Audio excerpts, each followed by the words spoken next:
Aïnaf, tiens, présentez-nous un petit peu votre ensemble, Tessella. Euh, En fait, nous sommes à tous à part égale. C'est mon ensemble, et c'est aussi l'ensemble de Catherine et Sophie. Et donc, nous sommes réunis pour promouvoir un petit peu la musique arménienne, la musique issue populaire, et aussi la musique classique, pourquoi pas, comme Beethoven, comme Dvorak, par exemple. Et puis de la musique, y compris Renaissance, puisqu'on a eu Voilà. Claude Gervais. Hein. Mm. Euh, Aujourd'hui, promouvoir la musique arménienne, est-ce que c'est important par les temps qui courent et dans l'actualité qu'on connaît sur le plan international?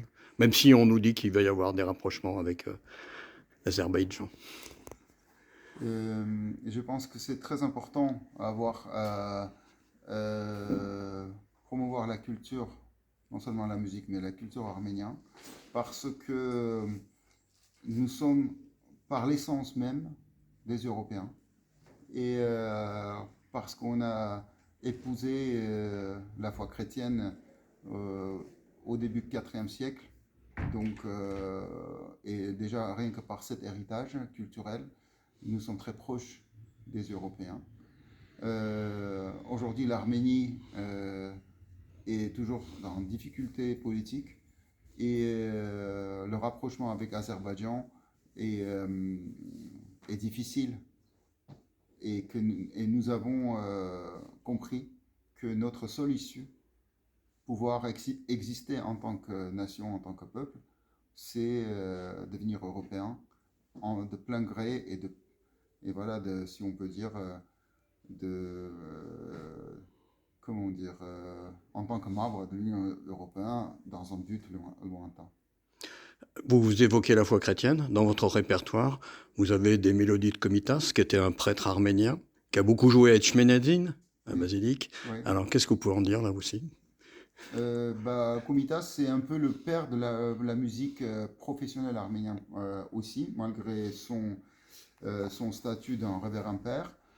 C'était aussi un chercheur, c'était aussi un chanteur, un chef de chœur. En 1908, il a réuni trois chœurs français et allemands et arméniens. Il a fait des concerts, euh, je crois qu'à la Sorbonne. Et Claude Debussy était présent à ce concert-là même. Et après, le concert était venu littéralement s'agenouiller euh, pour remercier Komitas pour le chemin qu'il a emprunté. C'est-à-dire Debussy lui-même, il voyait un peu le développement de la musique européenne dans les sources populaires, dans la tradition populaire. Et donc pour lui, c'était une très grande révélation de la musique d'intonation arménienne. Donc, révérend Père Komitas, à la fois c'était un être très spirituel, mais dans sa musique, c'était strictement un grand professionnel qui a su trouver les lettres de noblesse pour la musique arménienne.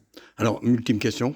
Quand on parle d'Arménie en français de chanson, bien sûr, tout le monde a en tête Aznavourian, Oui. Aznavour, pour lequel il va sortir d'ailleurs un biopic assez prochainement au cinéma. Mhm.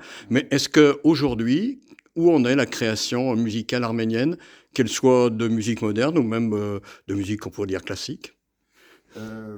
C'est un peu éclaté, on va dire, parce qu'il y a beaucoup de compositeurs dans la diaspora aussi arménien, et en France, et aux États-Unis, et en Russie, et partout dans le monde, euh, qui essaient de trouver leurs racines aussi, leur identité. Aussi les compositeurs arméniens qui sont en Arménie, qui essaient de se rapprocher de la musique contemporaine européenne.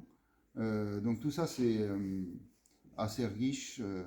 Mais l'Arménie, en premier lieu, elle a besoin d'être dans une stabilité politique pour pouvoir créer à nouveau, tout simplement vivre et devenir un pays à part entière.